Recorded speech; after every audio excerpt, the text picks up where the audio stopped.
And welcome in the locker room here on TV 24 with Gerhard Mathangani. I'm Chase Robinson. Got a great show on the way for you today, so let's hop right in it and start with the JSU Gamecocks.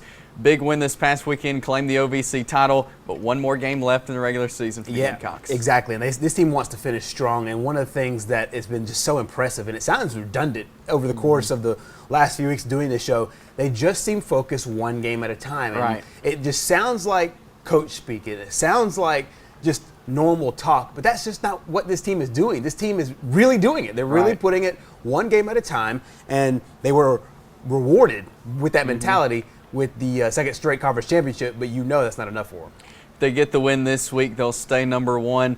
The selection show on Sunday morning, they'll be number one, get to host playoffs throughout the whole time. Yep, and this game against Murray State, it's not a gimme. It's a game JSU can win, but Murray State right now comes in. They have a first-year head coach because Coach Thacker is now at Sanford University.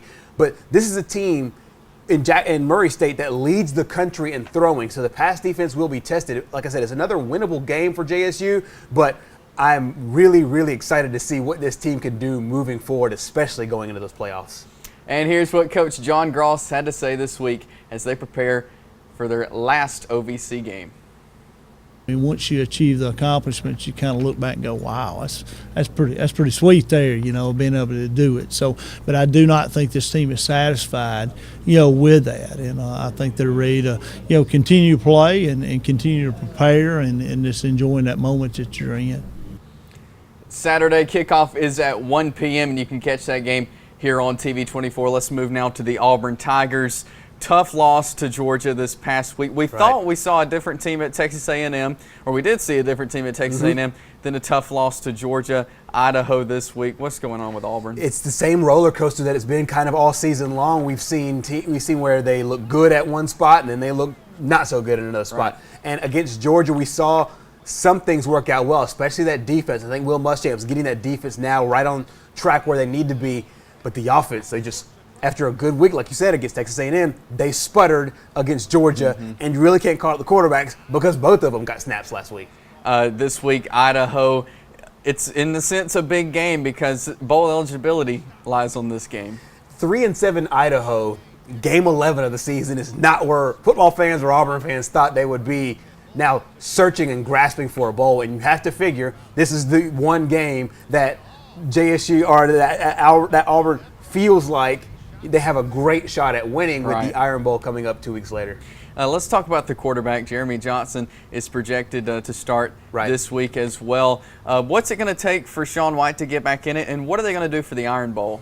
I think that they'll use this game kind of as a litmus test for the Iron Bowl and really use it as a measuring stick of who the guy will be going forward. And I'm not talking about going forward when it comes to Alabama and then a potential bowl game. I'm talking about going forward in 2016. Right. I think this is kind of the dress rehearsal for 2016, these next two games. Not necessarily wins and losses on the scoreboard or necessarily stats, but it will be as far as the production, because they want to see one of these guys make a play because they've both been good in spots. They both looked good at certain points. You can point to Sean White in Kentucky. You can point to Jeremy Johnson at Texas A&M. They just haven't been able to put it together, and I honestly think this will be the dress rehearsal for next year. And here is what Coach Gus Malzahn had to say this week. Well, I think if you look at the last 2 weeks, really starting to play with confidence, starting to make plays. The front is being very disruptive. The linebackers are playing well. Our secondary is playing well, and they're starting to play with a lot of confidence. And so putting 2 back-to-back weeks like that's very encouraging. And so you can tell they're playing with a lot of confidence right now. And the Auburn Tigers take on Idaho 3 p.m. over on the SEC Network. Now over to the Alabama Crimson Tide. Big win this past weekend against Mississippi State. A must-win for them, and they did so. Yeah, and this, to me, we could point to the Georgia game. We could point to the LSU game. This is the game that I point to as Alabama's most important win of the season. The reason why is because they had every reason to just kind of milk it and just kind of put it on cruise control late, especially knowing that they have a good chance to beat Mississippi State and get in there. But they didn't go and beat Mississippi State. They dominated Mississippi State, and they dominated the best quarterback in the league, in my opinion, in Dak Prescott, one of the best passers. And it just shows that week after week they've been putting it together kind of patchwork-wise as far as the offense and the defense goes. And we saw Jake Coker in the last drive against Tennessee. We've seen really the defense all year long. But this is the game where they kind of all put it together. And Derrick Henry is he's Derrick Henry. And at this point, he is, if the season were to end today, my Heisman Trophy winner.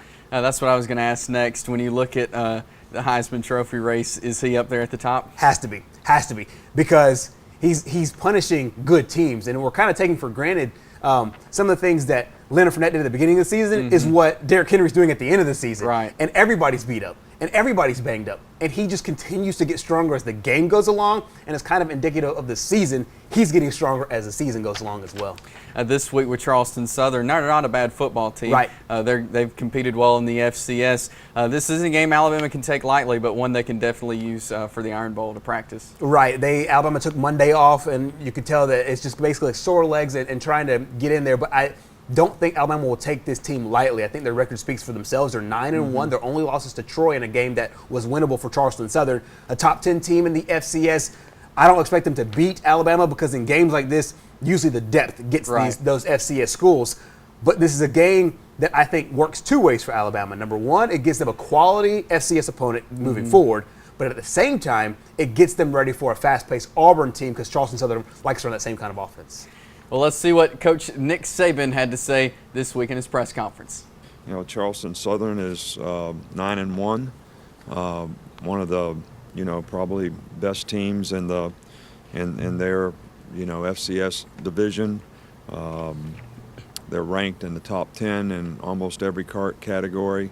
One of the top defenses, in that league, as well as very productive offensively with a different style of offense than what we played against. A lot of option, split back kind of options. And the Alabama Crimson Tide and Charleston Southern at 3 p.m. over on the SEC Network as well. And one of those games will be on the SEC Network alternate channel. But Gerhard, Saturday morning, I went up to Moulton, Alabama for the AHSA State Cross Country Championships. Want to give a congratulations to the Pleasant Valley Lady Raiders. They went up there. They were favored to win the state championship, and we went up there, and this is a young Pleasant Valley team. You'll hear Coach Brad Hood talk in just a second. But this was a young team. They were favored to win. They didn't have a team 2 years ago, but they came out here and they won the state championship. So congratulations to Pleasant Valley. There you see them accepting the trophy. This is their second state championship in school history. It's the second one in Calhoun County as well. Pleasant Valley is the only school ever to win a state championship in cross country. And here is what Coach Brad Hood had to say. It feels great, just humbled to have this group of kids and parents. They worked really hard this year. I guess we didn't realize we had a shot till probably mid-season at the Scottsboro Invitational in the 1A, 4A division. Our girls won, and from there we started realizing we had a shot, and it gave them motivation to work the whole season. 2 years ago, we didn't have a team. We had Fawcett and Ballou, which was my 1 and 4 today, and I started a youth program through the Hershey's Track and Field, started getting a lot of my younger kids involved and started a youth program, and 6 out of my top 10 were in that youth program to kind of expose them to the sport of running at an early age. And I think that's a big factor is, investing in the youth and teaching them the love of running, not so much pushing in competition, but just love the sport first. And then from there, success just naturally came. And congratulations again to the Pleasant Valley Lady Raiders on bringing home the state championship in girls cross country. We're going to grab a quick timeout. When we come back, we'll talk some college football and some high school basketball. So stay with us in the locker room. And welcome back in the locker room. It's time to talk some more college football with the guys here. And we're going to talk about the college football playoff poll released Tuesday night. So let's take a look at what the committee had this week on the poll. There you see Clemson at number 1, Alabama 2, Ohio State 3, and Notre Dame 4. And let's take a look at what we had. Mickey, you're up first. Well, in this new era of college football beauty contest playoff talk, we're supposed to go with who we think is the best team, regardless of record, those type things. So to me, just from watching the games through up until now, I think Alabama's is the best team. I would go with Ohio State number 2, even though Alabama's got a loss. I think they played better. I'd go Clemson number 3. I don't think they're the best team in the country. I don't think they could beat either one of the two. I have it 1 and 2. And then Oklahoma, I know you're probably shaking your head, but Oklahoma caught Texas's one A-Day game, their A game this year. Other than that, Oklahoma's looked pretty good to me. So obviously, Ohio State's got a couple of toughies left. But other than that, I think Alabama and Clemson are a lock to stay in this top 4. All right, and Gerhard, you're next. I said this offset just a minute ago off the camera, but I was so tempted to put Alabama number 1 because my eyes tell me they are the best team in the country. But Clemson right now, aside from the fact that they've messed me up on the picks at one point of the year, that's neither here nor there, to me, this team just, they looked the part. And I'm not sure if they'll be exposed later. So far, they haven't. They didn't look great against Syracuse. They looked good enough to keep their position. So I have Clemson number 1, followed by Alabama. The Ohio State Buckeyes, the defending national champions, and they have a lot of internal stuff going on over there, stuff with J.T. Barrett and Cardale Jones. And we'll see if they're able to shake it out, especially this week against Michigan State. And then Oklahoma State, number 4. I like the in-state rivals from the team that Mickey likes at number 4. To me, they went out and dominated TCU the other day. And I honestly just think that this team right now is getting hot at the perfect time. And they don't have a championship pedigree like Bob Stoops in Oklahoma does, but they do have what it takes to win the Big 12. And if they do have what it takes to win the Big 12, I think that Oklahoma State would not get locked out like Baylor and TCU did last year. And here's my top 4. It looks just like Gerhard's. Clemson at number 1. I've been continuing to be impressed by Clemson. Of course, Alabama. And I'm like y'all. Alabama could definitely be ranked number 1. I think, as time will tell, Alabama will be the best team in the nation. Ohio State at 3, and then Oklahoma State at 4. They've continued to impress me. They're on a roll right now, and I think with them, time will tell as well. All right, let me ask you a question, Chase. If Alabama and Clemson were playing Saturday and it was on our pick list, who would you pick? I would pick Alabama. So why don't you have them number 1? That's what it's all about, right? Who you just think is the best team, regardless of the circumstances. I think if the season ended today, it would be. My eyes tell me that I think Alabama would win the game, but my eyes told me Alabama would beat Ohio State last year, and so I'd like to put Clemson there because I like the matchups there with Clemson 1 and Oklahoma State. I'm not sure 4. Clemson could score 2 touchdowns against Alabama's defense. Not right now. Yep, that's true. Let's shift gears a little bit to high school basketball now. We did this last week with our preseason poll. Some teams have started playing this week, so let's take a look at our power poll. For the boys, Gadsden City at number 1. They beat Sacred Heart 77-71 last week. We got Sacred Heart at number 2. These top 3, folks, I'm telling you, you're going to be watching them a lot this season. Anniston comes in at number 3. Cherokee County at 4, Talladega at 5, Alexandria at 6, Oxford at 7, Sacs at 8, White Plains at 9, and Westbrook at 10, guys. Yeah, it looks really good, and like you said, you really can't take away from Gadsden City because they beat Sacred Heart on the court. But I tell you what, I'm just more impressed with Sacred Heart as the years go along, and the fact that they lost to really elite level. I would call them elite because they're in the regional just about every year with Gadsden City. They played them in a very tough game on the road there in Gadsden City. I like the top 4. I'm ready to kind of see where Alexandria is after football season, how they match up with a team like Anniston, and how some of those lower tier teams as far as on our poll, upper tier teams in their classifications, how they do against some of those better teams in non-area play before we dip into area play next month and in January. Yeah, obviously we're basing a lot off what happened last year because there's not a lot of data yet this year. You know, last night I did see Oxford beat Southside. They had a really strong fourth quarter. Oxford's going to be a really athletic team. They're going to be, one of those teams that's going to be tough to deal with. So they should be better. But to me, I talked about it before, the Anniston Bulldogs, or if you want to call them a sleeper at number 3 there, last night they only lost to Spain Park by 4. Right. And they had 5. Trey Croft had 20, but other than that, they had about 4 guys around that 9 or 10 point range. They're very, very solid. And obviously the Gadsden City Sacred Heart game could have went either way. Right. So I think with what we have so far this year, those top 3 we've got right so far. I'm excited to see some of the 4A teams, Jacksonville, Sacs, White Plains, how they do fare against each other. Yeah, so am I. And I can tell you right now, I talked to Coach Ryan Chambliss last night, and I've been saying this now for a couple of years. the best player in Calhoun County is probably wearing a Jacksonville uniform. Cam Horton is starting to get attention from schools all over the country. You've got schools like Texas A&M, Missouri, Vanderbilt, Tennessee, a lot of schools that are coming to Jacksonville to watch him practice. A lot of the kids from Sacred Heart get a lot of attention for good reason. Don't hear a lot about Cam Horton, but look out. He may be the cream of the crop before it's all said and done this season. Yeah.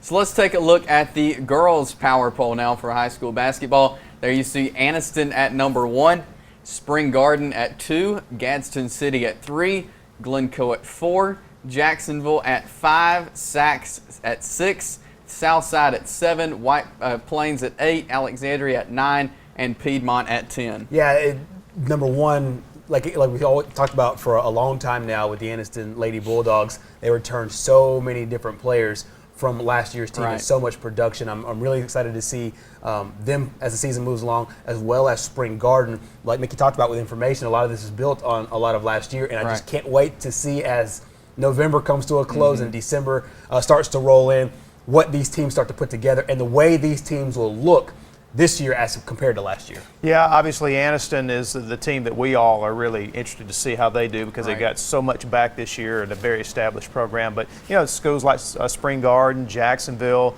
a lot of those other schools that have done a great job the last few years, we'll just kind of have to see how their seasons get started. And you can see a lot of high school basketball over a span of 2 days at our TV24 Holiday Hoops Showcase. There's the lineup there. Day 1, Friday, December 11th. First game will be a girls game at 5:30 between Alexandria and Plainview. At 7 p.m. will be Plainview and Anniston boys. And the nightcap for Friday, Alexandria and Cleburne County boys. And on Saturday, big list there. Faith and Fife begin things at 10 a.m. Valley Head and Asbury at 11:30. Jacksonville and Geraldine, Sacred Heart and Carrollton, Georgia. That'll be a good game. Plainview and Cherokee County, White Plains and Talladega. Oxford and North Jackson in the nightcap, a huge one, Gadsden City and Spain Park. I'm really excited to see all of these games, and we'll be a part of the coverage here with TV24. And I want to skip ahead to the dessert, but my goodness, that Gadsden City Spain Park game is shaping up to be one of the best games of the year. And, I was again, back to the Anniston Spain Park score from last night, I was real interested to see how close Anniston could make that game. That game was anybody's game. So you would think that Gadsden City will be in a very similar competitive situation with Spain Park. Should be a great game and a great event overall. Yeah. We're excited about high school basketball season here at TV24. We're going to grab another timeout. When we come back, it's the Locker Room Roundtable and the Pick Six, so stay with us. And welcome back into the Locker Room here on TV24, and it's time for the Locker Room Roundtable. And let's start with Georgia. They beat Auburn this past week. They have a couple of wins in a row.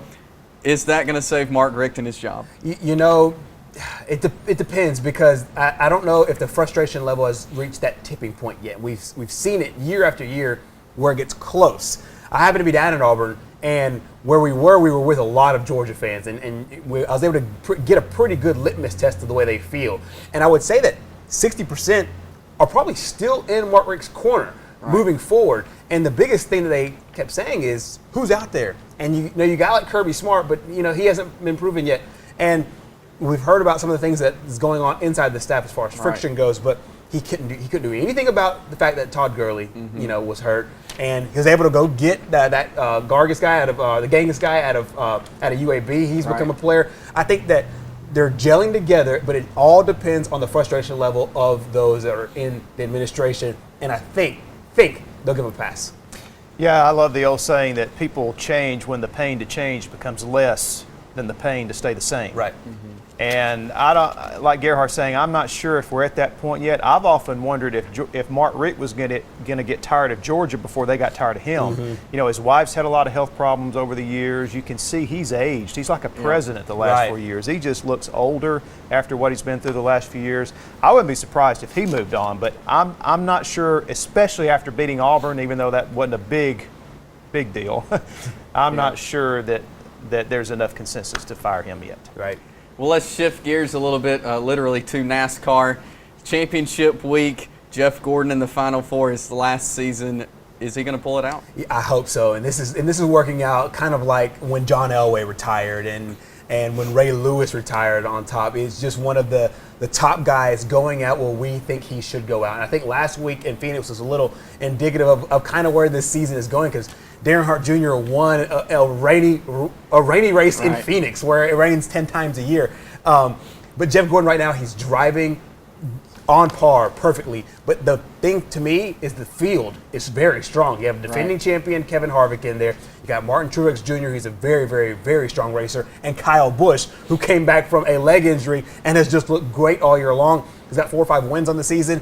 But this is one of those times where I'm openly rooting for somebody in sports, and I'm rooting for Jeff Gordon. Well, to win a race nowadays, there's 3 elements involved. There's the field, which you can't control that stuff. If somebody hits you, getting a wreck, so you throw that one out. Then the other 2 issues are car and driver. You know he's going to have a strong car. They've been working on that for 3 weeks. Jimmy Johnson's proven he can win at these type tracks, even though Gordon hadn't won a lot at them. So they're going to borrow all the technology and all the information they can get. They're going to be ready car-wise. Now you're down to driver. And I think the thing that's hurt Gordon the last few years is I think he's slipped a little, just like all athletes who get over, they get older, they lose a step. Right. Young guys like Kyle Busch and even Kevin Harvick, who's younger than Gordon, probably drive a little more aggressively. But I think for this last race and all that's at stake, I hope it's the old Jeff Gordon, pedal to the metal, go for it, maybe take some chances coming out of those corners for speed. That's what it's going to come down to. We're anxious to see what happens in that. Now it's time for our Pick 6 segment of the show. But first, let's take a look at our standings from last week. Let's don't. Let's say, I'm getting to a point, let's boycott this part of the show where we look at this. 43-11 overall for myself. Gerhard and Mickey both 4-2 last week. Gerhard 37-17. Mickey in second place at 39-15. So let's take a look at our games for this week. First up, it's JSU and Murray State. Murray State comes in with the best passing offense in the entire country. So JSU's defense will be challenged. I think Murray State will put up some points. They'll put up some yards. But there's a focus, and there is a determination, and there's an attitude with this JSU team, and I cannot go against them. JSU. Come too far, too close, can't let down now, JSU. Going JSU too. Next up, LSU and Ole Miss. LSU looked awful last week, and there's something, I don't know what's going on over there, but this is an interesting game because there's some weird waters going on over there in Oxford as well. I like LSU in this game, but I liked LSU last week and they lost to Arkansas. Yeah, I'm going Ole Miss just because as bad as LSU's looked 2 weeks in a row, I can't pick them this week. I'm going Ole Miss as well. I just have not been impressed with the way LSU's playing. Next up, we have got Baylor and Oklahoma State. Interesting football game, and I put Oklahoma State in my top 4 for a reason, and it's games like this. 9-1 Baylor, they have everything to play for, especially after losing last week to Oklahoma. I like Oklahoma State in this game in Stillwater. I don't just like them. I think they'll blow out Baylor. Oklahoma State. Going Oklahoma State to next up, it's Ohio State and Michigan State. Another interesting game here. And this is the game where Ohio State needs to put everything together. And they really have it kind of all season long. But I do like the Buckeyes in this game, mainly because it's at home. I'm going to go Ohio State here because they are at home. Their big test is coming at the big house. Yeah, I'm going with Ohio State as well. Next up, we have got a high school game, a huge win. Spain Park upset Hoover earlier in the season. It's a rematch here in the semifinals. This game is at Spain Park, which goes well for them. They shut them out last time. Spain Park shut out Hoover. But Hoover's got championship pedigree for a reason. And it's games like this, and Spain Park will see firsthand. Hoover. I'm going Spain Park, but this would be so Hooverish to win this game 17-0, just like Spain Park did the first time they met. But I'm going to go with Spain Park. I'm going to go Hoover in this one, see if Josh Niblett can get back to Tuscaloosa to the Super 7. Next up, it's our game of the week, Andalusia and Mumford. Andalusia comes in really, really strong. This is our Pigskin Roundup game of the week. They're 11-1. Andalusia is. They've won 10 straight games. Munford, though, they've been fantastic, especially on defense, and we're starting to see Avery Harris, their quarterback, come out and play well. This game is at Munford. Bill Smith has got some magic working over there in Munford. I like Munford to come in and upset Andalusia.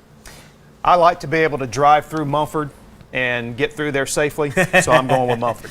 I'm going Munford in this one as well. And remember, Pigskin Roundup coming up this Friday night is our last show of the year, coming up Friday night at 10:30. Thanks so much for joining us here on The Locker Room. We'll be back here next week. See you then.